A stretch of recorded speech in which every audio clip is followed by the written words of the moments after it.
Today I'm going to talk about property investing, the very basics of how to keep track and how to understand the property from a different perspective.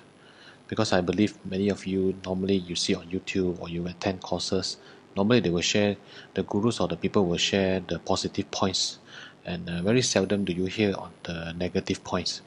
So I will share a bit about the simple points that you guys should have a look before investing. Okay, so let's start. So, property investment. So these are some points to ponder. So let me tell you, residential. So residential, I think many of you know that there are two types mainly. First is landed, which is comprised of single, double-story bungalow, semi-D or townhouses.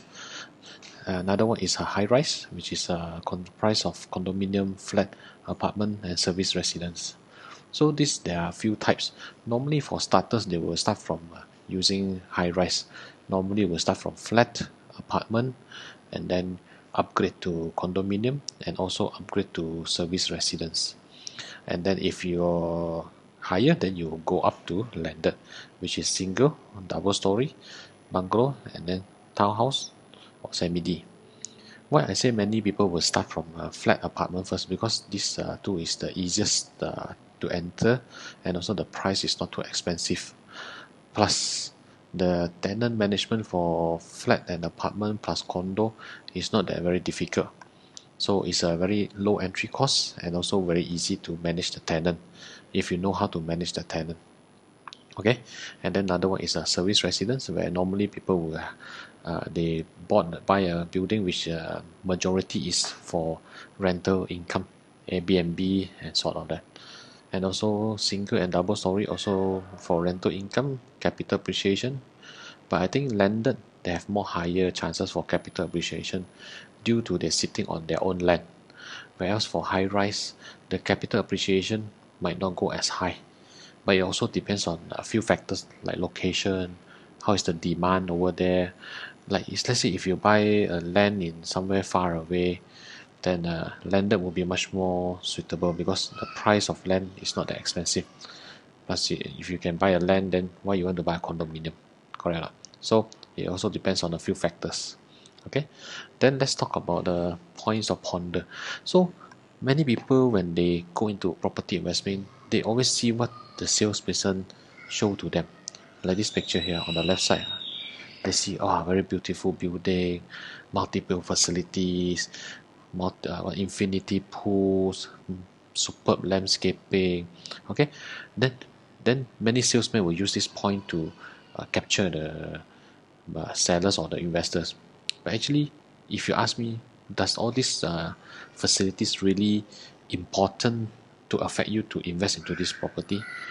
It depends, because if you are a facility-based investment, facility-based to influence you to invest into this property, then this property might not be that strong point, because facilities, majority condominiums also have swimming pool, majority condominium also have a little bit of landscaping, majority condominium also have gym, they have exercise park, all these things.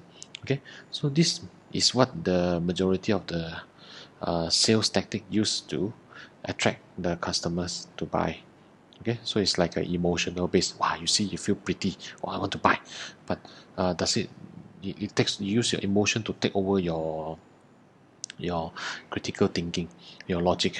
Okay, and then on the right side, there's also one more thing to ponder is let's say just now I mentioned that if you buy a condominium in KL Center, in Klang Valley, then it will be reasonable, because land is expensive in Klang Valley. So if you buy in KL, so prefer to consider high rise, because high rise is much more easy to entry. The price not that too expensive that you cannot get your ROIs. Okay, and then there's another one which is if you buy condominium in somewhere far away, like let's say Semenye.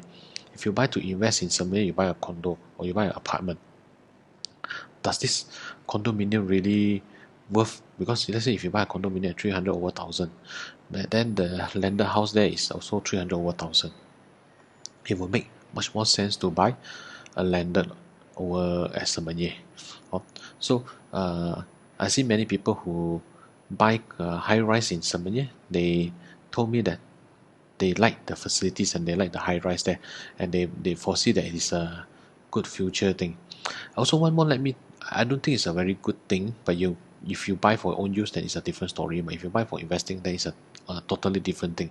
You all have to go into the numbers. Okay, if the number doesn't make sense, why you buy into high rise when you can buy into a landed, and landed is more expensive than having a condominium. The price appreciate more, correct? Not because you have your own land. Okay, and then there's also another thing where people who bought in Semenyih. This is Semi-D in Taman Tasik Semenyih, Jalan TTS 7. Is one of the point I invested is because you see if the numbers. At the time, the price of the property is 480,000, and the collected rental is 3,300. If you see 480,000, your installment to the bank is around 2,000 ringgit. But if you rented at 3,003, that means I get a positive cash flow every month. And this unit has been furnished, fully furnished, all the bedding, cupboards, all accommodation to match for student use.